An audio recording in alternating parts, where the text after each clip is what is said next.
mata dibandingkan dengan mata, hidung dibandingkan dengan hidung, mulut dibandingkan dengan mulut dan sebagainya, itu tercapai nanti kemiripannya berapa persen, dan itu akan menjadi petunjuk awal. Ada software lain yang kemudian bisa juga untuk match itu atau face matching itu, kemudian bisa muncul angka. Hasil saya adalah 72 sampai dengan 74%. Hasil ini memang belum maksimal. Kita masih ngecek dulu ya akunnya apakah memang iya atau bukannya masih mirip ya. Karena memang masih ada kan, masih diduga dulu sementara ini aja kita bersalah. Nanti kita melihat bagaimana perkembangan hasil penyelidikan yang ada.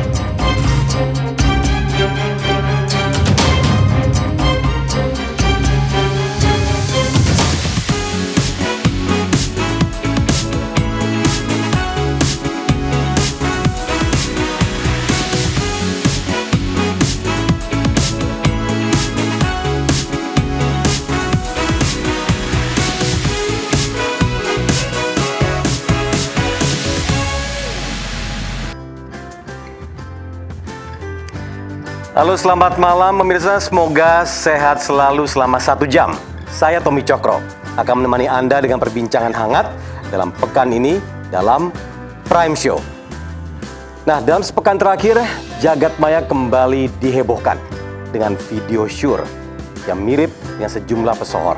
Di antaranya Gisela Anastasia, Jessica Iskandar, dan Anya Geraldine. Bukan kasus baru, tapi lagi-lagi publik menganggapnya sebagai hal yang seru, dan lagi-lagi korbannya perempuan kembali menjadi korban di sini. Meskipun masuk ke ranah privat, tapi jika menyangkut selebritas akan tampak menjadi wilayah abu-abu. Inilah yang meresahkan. Video syur mirip artis ini pun masuk ke ranah hukum. Akun-akun media sosial yang dinilai menyebarkan video ini dilaporkan ke polisi. Artis dan juga penyanyi Gisela Anastasia kembali menjadi sorotan publik setelah video seksual yang diduga mirip dengannya menjadi trending di media sosial. Sejumlah advokat melaporkan video tersebut ke Polda Metro Jaya. Baik pelaku maupun penyebar dilaporkan ke kepolisian dengan Undang-Undang Informasi dan Transaksi Elektronik atau ITE. Pasal yang dilaporkan yakni Pasal 27 Ayat 1 atau Pasal 45 Ayat 1 Undang-Undang ITE junto Pasal 29 Undang-Undang Nomor 44 Tahun 2008 tentang pornografi. Dalam laporan tersebut hanya fokus kepada pihak penyebar video. Jadi fokus kita saat ini bagi penyebar video itu, dan saya minta kepada Bapak Kapolda Metro Jaya untuk mengusut tuntas orang yang ada di dalam video tersebut sehingga ini terang benderang. Pihak kepolisian sudah memantau dan menutup beberapa akun yang menyebarkan video asusila tersebut.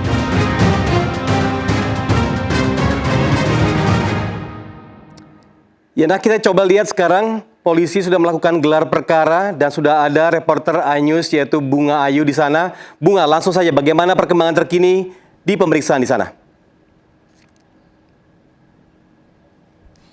Ya baik Tommy, selamat malam. Memang Polda Metro Jaya telah mulai melakukan penyidikan kasus penyebaran konten video porno yang dinarasikan seperti mirip dengan artis, salah satunya adalah Giselle, kemudian ada Jessica Iskandar. Selain itu, nantinya adalah dari pihak kepolisian tidak hanya mengejar kepada penyebar video porno, namun nantinya akan melakukan pencarian kepada sosok pemeran adegan syur dalam video porno tersebut. Sebelumnya tadi siang Kabid Humas Polda Metro Jaya, Kombes Yusri Yunus mengatakan pihaknya tidak menutup kemungkinan akan memanggil salah satu dari pemain yang ada di dalam video tersebut. Meski begitu, polisi tetap mengedepankan juga asas praduga tak bersalah dalam mengungkap kasus tersebut. Sebelumnya juga Kombes Pol Yusri Yunus menjelaskan polisi telah menemukan 5 akun yang menyebarkan video syur yang telah menghebohkan tanah air beberapa waktu yang lalu. 3 diantaranya akun sudah ditutup dan 2 masih aktif. Pihak kepolisian segera mungkin untuk menemukan siapa pemilik akun tersebut. Dan tak hanya itu, pihak kepolisian juga telah melakukan pemeriksaan kepada saksi dari pelapor. Terdapat 2 saksi yang diajukan pelapor itu sendiri. Kemudian termasuk pelaku juga sudah melakukan klarifikasi. Dan 1 saksi ahli nanti juga akan diperiksa. Pastinya nanti pihak kepolisian juga memanggil saksi ahli seperti pihak IT yang nantinya digunakan sebagai bentuk barang bukti untuk dilakukan penyelidikan. Terlebih, kasus ini sudah dinaikkan dari penyelidikan menjadi penyidikan. Dan tidak hanya itu, nantinya video porno tersebut akan dijerat dengan Undang-Undang 44 tahun 2008 tentang pornografi, dan bagi penyebar nantinya akan diberikan Undang Pasal 45 ayat 1 Undang-Undang Nomor 19 tahun 2016 tentang Undang-Undang ITE. Tommy. Ya baik Bunga Ayu, terima kasih dan salam sehat selalu. Nah tadi sudah dinyatakan bahwa polisi menemukan 5 akun dan seperti apa penyidikannya dan apakah proses ini berlangsung dan sampai kapan akan masuk di area penyelidikan. Nah saya sudah bergabung dengan Kabid Humas Polda Metro Jaya, Komisaris Besar Yusri Yunus. Apa kabar Pak Yusri? Salam sehat selalu. Alhamdulillah sehat Mas Tommy. Alhamdulillah. Baik, update terakhir itu kan ada 5 akun. Nah sekarang apakah bertambah akun-akun yang telah dikumpulkan oleh polisi sejauh ini? Terima kasih Mas. Jadi memang ada 2 laporan polisi, ya kalau yang menyangkut masalah inisial GA, ya mirip GA ya, yang video itu terunggah di media sosial di Twitter yang ada. Dari laporan pertama saudara FD melaporkan 5 akun, kemudian saudara P juga melaporkan 5 akun. Akun yang ada yang memang video tersebut. Kemudian kita lakukan penyelidikan. Kita sudah memeriksa saksi, ada 4 saksi yang kita lakukan pemeriksaan, termasuk saksi pelapor. Klarifikasi, karena penyelidikan, klarifikasi dulu. Kemudian kita kumpulkan semuanya. Kemarin kita lakukan gelar perkara awal untuk menentukan dari penyelidikan naik ke penyidikan kasus ini. Nah, hasilnya adalah kita tingkatkan ke penyidikan, sudah memenuhi unsur-unsur persangkaan pasal yang ada. Kemudian tadi kita memanggil 2 orang saksi yang sampai dengan saat ini masih dilakukan pemeriksaan oleh penyidik cyber di Krimsus Polda Metro Jaya. Begitu Mas Tommy. Baik, dan bicara saksi, apakah memang pemilik akun-akun yang sudah dikumpulkan oleh polisi sendiri, apakah sudah diketahui? Kita memprofiling ya. Jadi apa yang dilaporkan itu akun-akun tersebut kan memang belum tentu ya. Karena yang dilaporkan oleh si pelapor ini adalah akun yang ada memang memuat video asusila saudari G, yang mirip saudari G. Tetapi kan kita memprofiling, angkat lagi sampai ke atas oleh penyidik, teknis penyidikan yang kita gunakan. Ya, siapa sih yang di atasnya yang mengunduh, kemudian yang masih mengunduh dan masih menyebarkan, memviralkan video tersebut. Jadi bisa kemungkinan nantinya akan kita panggil ini orang-orang yang memang di atasnya lagi, Mas. Karena kita kan teknis penyidikan yang kita angkat sampai ke atas. Begitu, Mas. Ya, Pak Yusri, kalau melihat selain para pelapor yang juga dipanggil sebagai saksi, apakah saksi-saksi lain ini termasuk orang-orang yang diduga memiliki akun-akun ini? Ya, saya katakan ya, tapi masih kita panggil dia, masih kita baru lakukan pemeriksaan sekarang.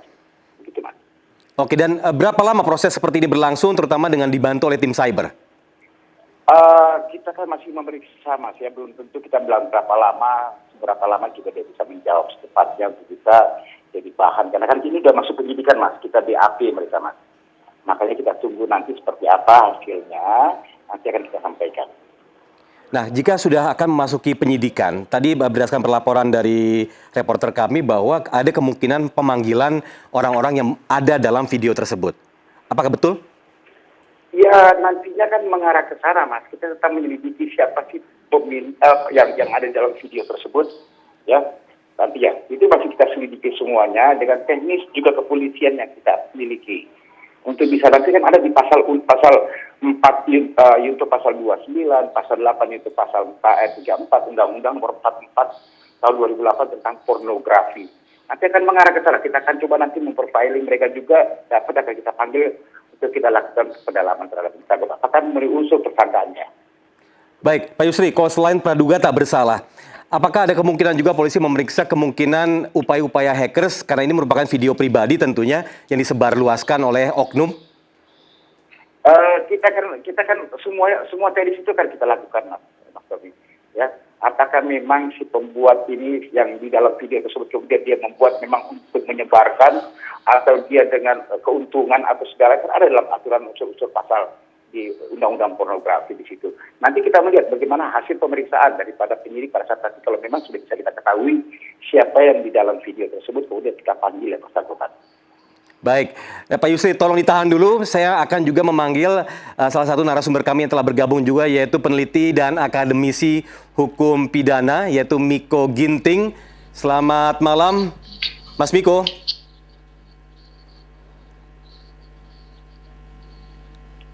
Halo, Mas Miko. Selamat malam. Mas Miko. Saya coba panggil lagi ya. Mas Miko, selamat malam. Oke, sambil menunggu Mas Miko terhubung, suaranya bisa mendengar?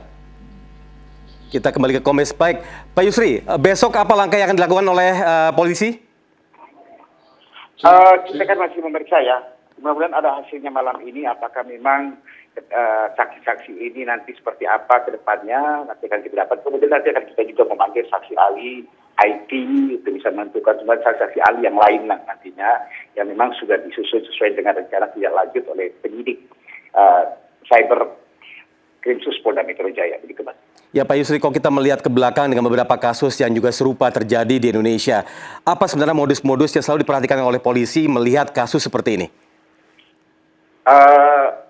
Sebenarnya ini kan memang fenomena bijak bermedia sosial, kemudian juga hal-hal yang memang tabu. Sebenarnya bukan domain kami untuk bisa menyampaikan seperti ini, tapi kan hal-hal yang tabu bersifat pribadi yang disampaikan ke publik yang memang jadi satu konsumsi publik, kan itu ada aturan undang-undang, Mas, itu bisa mengatur, bisa menjerat para pelaku-pelaku semua seperti itu, Mas. Ini yang paling utama, Mas, makanya bijak bermedia sosial. Ya tentu, apalagi jika kita melihat dari sisi orang yang berada dalam video kini menjadi pusat perhatian, apalagi melihat dari status selebritas yang ada pada dirinya. Nah, ini menjadi sebuah viral yang berkepanjangan, bahkan menjadi trending topik di Indonesia. Nah, bagaimana polisi bisa mengamankan situasi ini dengan cara pemeriksaan yang jauh lebih komprehensif ke depannya? Kita tetap, kan kita punya unit cyber crime ya. Kita laksanakan kegiatan patroli juga di dunia maya, bisa mencari muatan-muatan konten-konten yang bisa membuat masyarakat atau konten-konten asusila lah, intinya ke arah sana, untuk bisa kita berkoordinasi yang baik dengan teman-teman dari Kominfo untuk segera men-take down. Jangan sampai ini bisa menjadi muatan pembelajaran yang salah kepada anak-anak kita. Sekarang masalah daring sekolah dengan menggunakan gadget ini kan bisa berbahaya nanti anak-anak kita semuanya. Begitu, Mas. Baik Pak Yusri, mohon ditahan dulu, kita akan lanjutkan perbincangan ini, namun harus break. Sekaligus akan menyapa Bung Miko nantinya setelah jeda pariwara. Untuk sementara, kita akan jeda pariwara terlebih dahulu. Tetaplah bersama kami di Prime Show.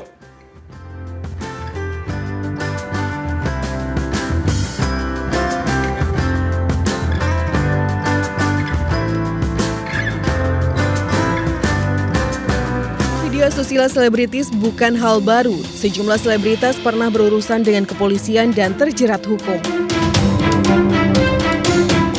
Penyanyi Syahrini sempat menjadi buah bibir karena video syur mirip dengannya beredar di media sosial. Sang suami Reno Bara kemudian melaporkan akun penyebar video tersebut ke kepolisian. Tersangka penyebar video mirip Syahrani pun terjerat Undang-Undang ITE dan pornografi. Marian Jola, penyanyi jebolan ajang pencarian bakat ini juga menghebohkan publik karena beredar video panas mirip dengan dirinya. Wanita yang akrab disapa Lala ini kemudian memberikan klarifikasi bahwa wanita yang berada dalam video tersebut bukanlah dirinya. Aura Kasih pada Juni 2018 lalu, video syur mirip Aura Kasih muncul ke publik. Menanggapi dengan santai, Aura Kasih menjelaskan bahwa wanita dalam video tersebut bukan dirinya. Cut Tari dan Luna Maya menjadi perbincangan setelah video seksual mirip mereka dengan Ariel Noah beredar di media sosial. Kasus ini begitu menggemparkan publik dan berujung di meja hijau. Ariel dijerat dengan Undang-Undang ITE dan dipenjara selama 3 tahun 5 bulan.